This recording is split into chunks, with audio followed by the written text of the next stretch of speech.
कभी जब भवंडर आता है, आंधी तूफान आता है, तब देखिए ये कितना बड़ा स्वर करता है, कितना बड़ा नाद करता है, विध्वंस मचा देता है। जब बाढ़ आती है तब कितना बड़ा स्वर करती है, कितना बड़ा नाद करती है, किनारों को तोड़ के रख देती है। वहीं किसी वृक्ष को देखिए, शांति से खड़ा रहता है, मौन, और अपना कर्म करता है, छाया देता है, फल देता है, कोई बड़ा स्वर नहीं, कोई नाद नहीं।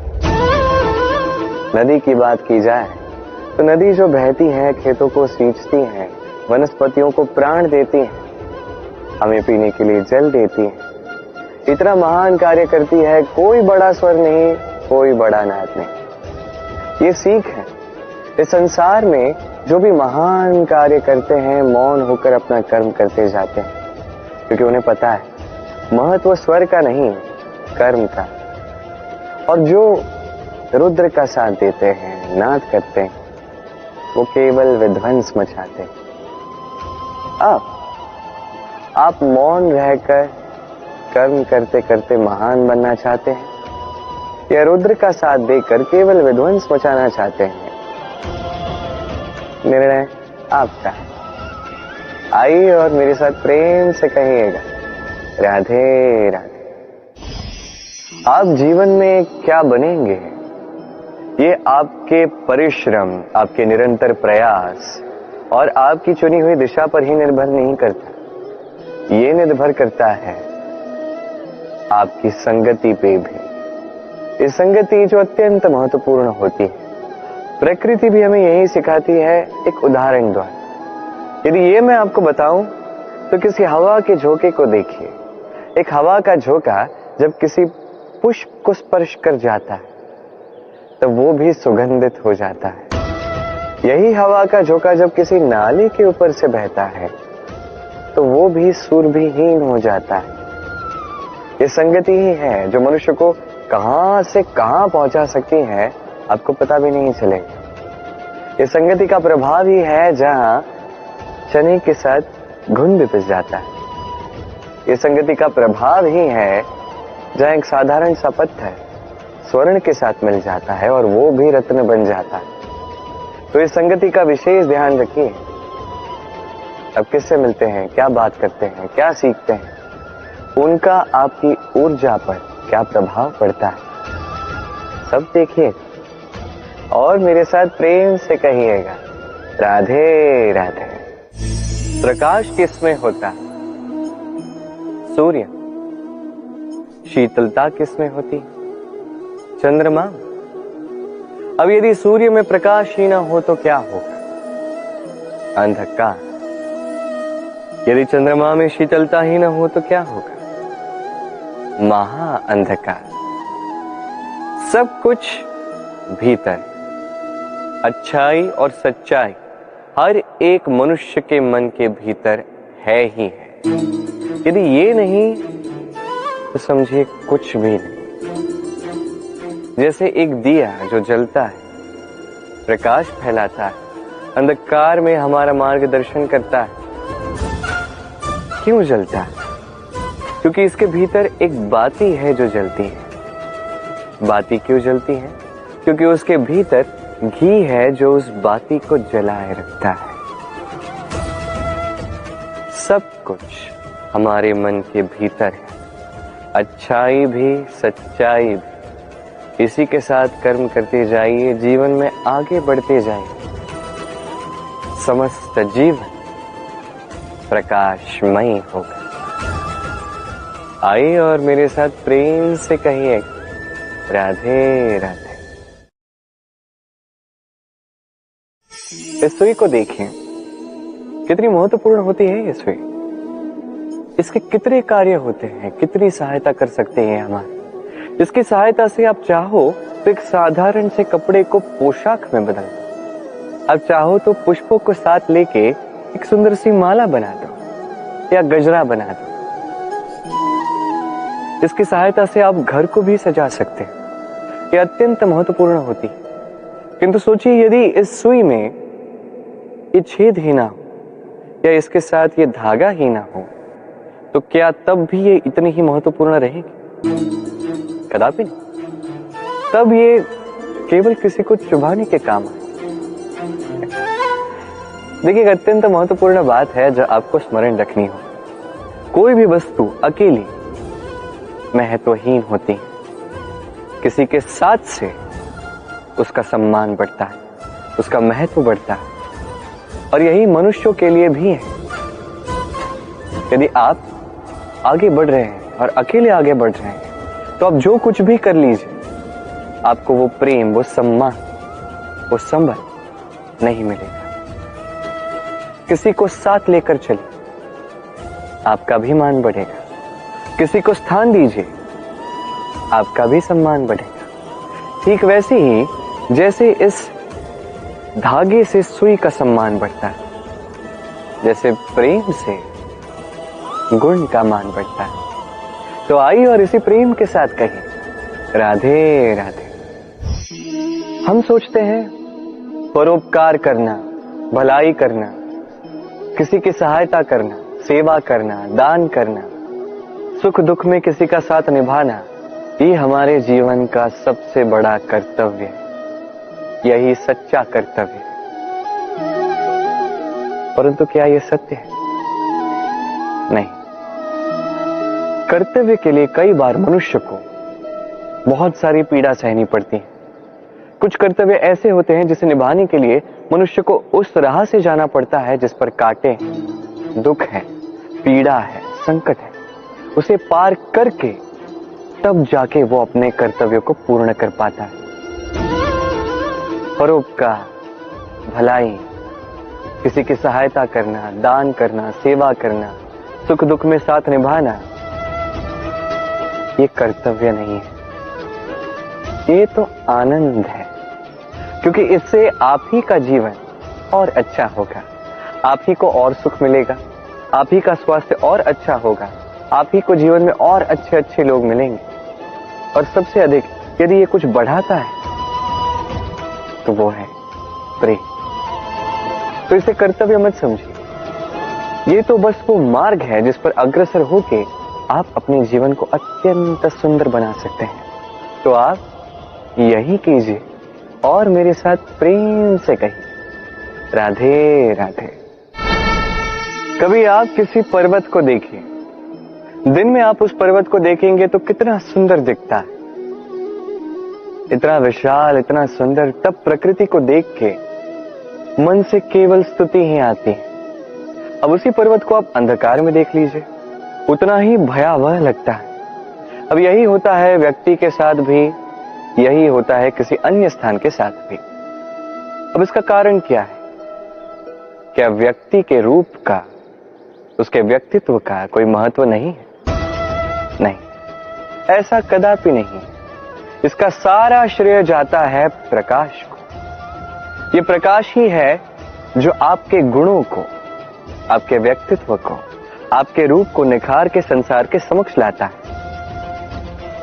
तो आप भी अंधकार से प्रकाश की ओर अग्रसर हो जाइए, उन लोगों की ओर अग्रसर हो जाइए, उन दिशाओं में अग्रसर हो जाइए जो आपके भीतर के गुणों को, आपके व्यक्तित्व को संसार के समक्ष ला सके। यदि आप ये करते हैं तो आप जीवन भर सुखी रहेंगे। आइए और मेरे साथ प्रेम से कहिएगा, राधे राधे। आप कभी सूर्य के प्रकाश को अपने हाथ में, अपनी मुट्ठी में थाम के रखने का प्रयास कर चुके हैं? आपको तो पता ही होगा कि यह संभव नहीं। अब जल को कभी बांध के रखने का प्रयास कीजिए, वो भी संभव नहीं। परंतु जब यही सूर्य का प्रकाश, ये ताप धरती पर आता है तो धरती क्या करती है?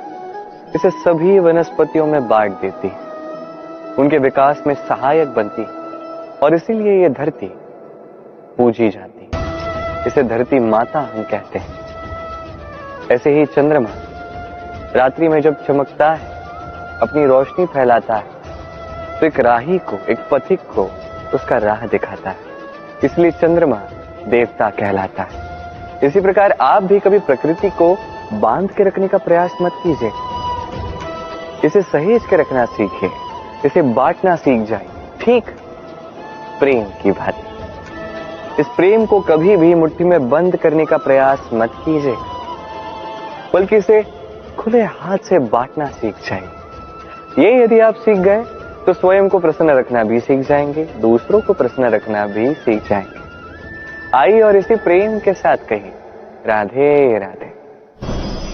दुख क्या है, भय क्या है, इसे कुछ इस प्रकार समझिए। जीवन में जब भी आप कुछ प्राप्त कर लेते हैं, उसे खो देने का भय उसी के साथ आ जाता है। जैसे आपने धन अर्जित कर लिया, धन को खोने का भय उसी के साथ आ जाता है। संपत्ति बना ली, लुट जाने का भय साथ ही आ जाता है। अब ये जीवन के साथ भी होता है। जैसे ही आप जन्म लेते हैं, मृत्यु का भय उसी के साथ आ जाता है। जन्म नहीं हुआ तो मृत्यु कैसे होगी, मृत्यु का भय कहां से आएगा। अब ये भय क्या करता है आपको समझाता हूं। ये भय यदि मन में होगा, यदि जीवन में होगा, तो जो भी आप प्राप्त कर लो, सुख, संपत्ति, सुविधाएं, धन, इसे पाने का एक आनंद होता है, इसके साथ जीने का एक आनंद होता है। ये भय उस आनंद को आपसे छीन लेता है। मान लीजिए कल आपकी मृत्यु होने वाली है। अब कल की मृत्यु का भय आज ही मन में है, तो ये भय आज का सुख, आज की शांति आपसे छीन लेगा। भय यही करता है। तो स्मरण रखिएगा, भय का साथ जो है वो त्याग दीजिए। जीवन जीने का जो सुख है वो सदैव साथ रहेगा। आइए और मेरे साथ प्रेम से कहिए, राधे राधे। सूर्य को लगता है कि उससे अधिक तेजस्वी और प्रकाशवान और कोई नहीं है, तो उसका ये अभिमान तोड़ने के लिए मेघ आ जाते हैं। फिर मेघों का अभिमान बढ़ता है, उन्हें लगता है कि उनसे अधिक घना और कोई नहीं है। तभी वायु का एक प्रबल झोंका आता है और मेघों को छिन्न भिन्न कर देता है। अब वायु में अभिमान आता है। वायु सोचती है कि मुझसे अधिक शक्तिशाली और कोई नहीं है। यही वायु का झोंका जाके किसी विशाल पर्वत से टकराता है, उस वायु का भी अभिमान चूर चूर हो जाता है। पर्वत सोचता है कि मुझसे अधिक स्थिर और शक्तिशाली और कोई नहीं, तो धरा भूकंप ला देती है और वो विशाल पर्वत चूर चूर हो जाता है, उसका भी अभिमान टूट जाता है। अब धरा में अभिमान आता है। धरा कहती है कि सब कुछ मुझ पे टिका हुआ है, मुझसे अधिक शक्तिशाली कोई नहीं। एक छोटा सा मूषक आता है, धरा में बिल बनाता है, भीतर घुस जाता है। धरा का भी अभिमान टूट जाता है। इसका तात्पर्य सरल है, इस संसार में अभिमान कभी स्थिर नहीं रहता। ये अभिमान टूटेगा। ये सांसारिक चक्र है। हमें अपने जीवन में अपने कर्तव्य निभाने हैं, अपने कर्म करने हैं, अभिमान नहीं करना। जो व्यक्ति इस बात को समझ जाता है वो ज्ञानी कहलाता है, और जो इस बात को नहीं समझ पाता वो आजीवन शोध, प्रतिशोध, मान, अपमान इसी में उलझ जाता है। अब क्या आप इसी में उलझना चाहते हैं या आप ज्ञानी बनना चाहते हैं? चयन आपका है। आइए और मेरे साथ प्रेम से कहिए, राधे राधे। जीवन में लक्ष्य को कैसे पाया जाता है? कोई कहेगा मित्र की सहायता से, कोई कहेगा प्रेम से, कोई कहेगा निरंतर प्रयास करने से, परिश्रम करने से, कोई कहेगा ईश्वर के आशीर्वाद से, आदि इत्यादि। मैं आपको समझाता हूं। जैसे त्रिलोक है, अर्थात 3 लोक है, जिसे संचालित करते हैं त्रिदेव, 3 देव, उसी प्रकार अपने लक्ष्य तक पहुंचने के लिए 3 भावों की आवश्यकता है। पहला भाव है स्वप्न देखना। आप स्वप्न देखना आरंभ करेंगे ही नहीं तो उसके आगे कुछ कर ही नहीं पाए। तत्पश्चात आपको दृढ़ संकल्प से, चाहे मार्ग जैसा भी हो, उस पर चलना होगा। ये दूसरा भाव है, दृढ़ संकल्प। और तीसरा भाव है इस लक्ष्य को पाने की यात्रा को पूर्ण करने के लिए प्रतिबद्ध होना। तो यदि आप स्वप्न देख सकते हैं, दृढ़ संकल्प से मार्ग चाहे जितना भी कठिन क्यों ना हो उस पर चल सकते हैं, और उस लक्ष्य को पाने की यात्रा को पूर्ण करने के लिए प्रतिबद्ध हो सकते हैं, तो आप निश्चित रूप से अपने लक्ष्य को पा सकते हैं। तो आप भी यही कीजिए और मेरे साथ प्रेम से कहिए, राधे राधे। कहते हैं जीवन में कुछ भी प्रारंभ करने के लिए स्वप्न देखना आवश्यक है और ये 100% सत्य भी है। परंतु कुछ लोग स्वप्न देखना आरंभ तो करते हैं, तत्पश्चात रुकते ही नहीं। स्वप्न देखते ही जाते हैं, सोचते ही जाते हैं, कर्म करते ही नहीं। ऐसे समय आपको स्वयं को जगाना होगा, स्वयं से कहना होगा कि अब उठ के कर्म करने का समय आ गया है। क्योंकि आप अत्यधिक विचार ही करते रहेंगे, स्वप्न ही देखते जाएंगे तो उठ के कुछ कर ही नहीं पाएंगे। आप बस एक कार्य कीजिए, उठ के कर्म करना आरंभ कर दीजिए। तत्पश्चात धीरे धीरे सोचते हुए अपने कर्म को दिशा भी दीजिए और उचित गति भी दीजिए, क्योंकि यही सफलता का मूल मंत्र है। ना केवल कर्म करना बिना सोचे समझे, ना केवल सोचना बिना कर्म किए। सफलता का मूल मंत्र इस संतुलन में, तो यही कीजिए, सफलता को प्राप्त कीजिए और मेरे साथ प्रेम से कहिए, राधे राधे। राज्य, शासन, संगठना, संस्थापना, इसे सफल कब कहा जा सकता है? किसी विद्वान का यह कहना होगा कि तब जब चारों ओर शांति होगी, किसी के मन में कोई प्रश्न नहीं होगा, न शंका होगी। पर मेरे विचार से ये अनुचित है। किसी भी राज्य के लिए या किसी भी शासन के लिए सबसे अधिक संकट तब आता है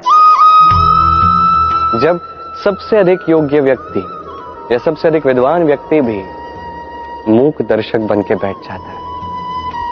मन में प्रश्न आता है, पूछ ही नहीं पाता, शंका आती है, व्यक्त ही नहीं कर पाता। ये अनुचित है। ये प्रश्न ये अच्छे होते हैं। ये प्रश्न अकारण तो नहीं आते, किसी समस्या के द्वारा ही आते हैं। इन प्रश्नों से आप उन समस्याओं को देख सकते हो जिसे आप कभी अनजान हुआ करते थे।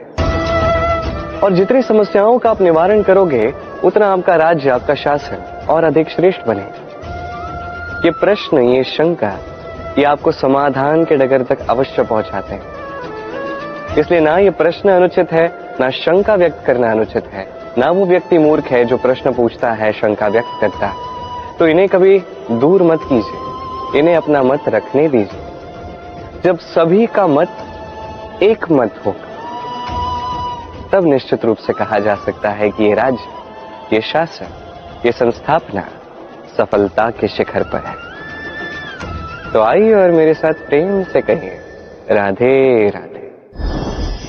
प्रकृति, नियति कभी किसी के साथ पक्षपात नहीं करती, हर एक को जीवन देती है, समान अवसर देती है।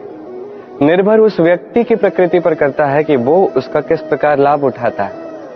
उसके चयन पर निर्भर करता है, दृष्टिकोण पर निर्भर करता है, उस पर निर्भर करता है कि वो कितना सकारात्मक है, कितना नकारात्मक है। दो प्रकार के लोग होते हैं।